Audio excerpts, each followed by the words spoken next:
Hi tech fans, the reMarkable 2 is polarizing. Everyone I show it to wants to have one, even though it is really limited in its features. But maybe exactly that's the charm, that it does few things but does them very well. But what exactly is the reMarkable and who is it for?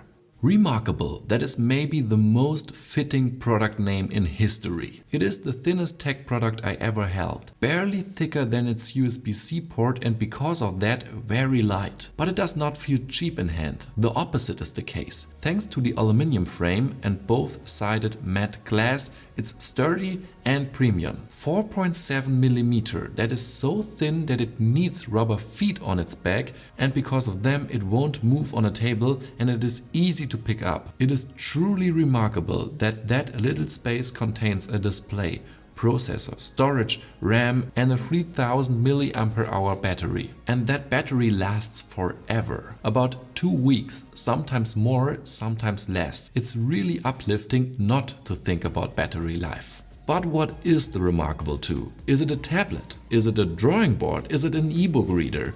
Well, it does not fit in any of these categories very well, but it does fit in every one of them a little bit. And yet it is something totally different. The biggest difference to a regular tablet is the display. It is based on e-ink tech. In this particular case, it's a black and white one without backlight. But that has its benefits. For one, you can read the screen in bright sunlight while sitting next to a pool. It is just like regular paper and therefore has no blue light and no stress on the eyes. And when showing static content, e-ink does not contain battery in any form, only when you are flipping the page. And that flipping, well, it is really strange looking. It flickers and it stutters, totally different to an iPad. And the resolution is better than the 226 ppi may let you think, because there are no real pixels and more of like an organic material. Hi, I'm Timo, motion and graphic designer based in Berlin.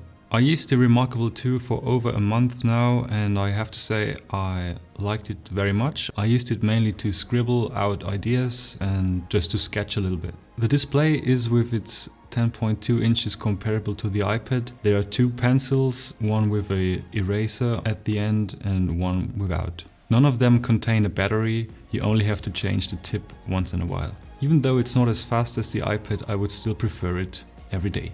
I really like working with the reMarkable because there's nothing that can distract me. It can't show videos, there's no internet browser and there are no pop-up emails. Tech can enable more than ever before, but that doesn't guarantee that I do more with it. We are all just human and the software on our devices is perfected to distract us with colorful and bright buttons. Sometimes that can make learning just harder, and learning is already hard enough. People that earn their money with their words or drawings, they need to get in their zone. They can't have distractions. The limited yet focused feature set can be a benefit. If a product is capable of doing more, but I end up doing less, is it really capable of doing more? Time to show the software. It is kind of a file manager system. You can create folders and notebooks. And there are countless templates for music, drawing, storyboards, checklists, week planners and so much more. That is really awesome. There are 8 believable different pen types and you can choose the transparency and thickness. There are of course no colors, but sometimes I wanted them. You can cut drawings and move them around. Handwritten text can be translated into letters and sent by mail. Because of Wi-Fi, it can connect to the smartphone or PC app. That app is just like a mirror of the reMarkable contents and it's really easy to move files around. You can even connect OneDrive, Dropbox or the Google Drive. Because there is no browser or apps, that is really handy. No apps sadly means no calendar and that I have to buy ebooks in the EPUB format and then I have to drag them manually. And let me tell you guys, the reMarkable 2 is the most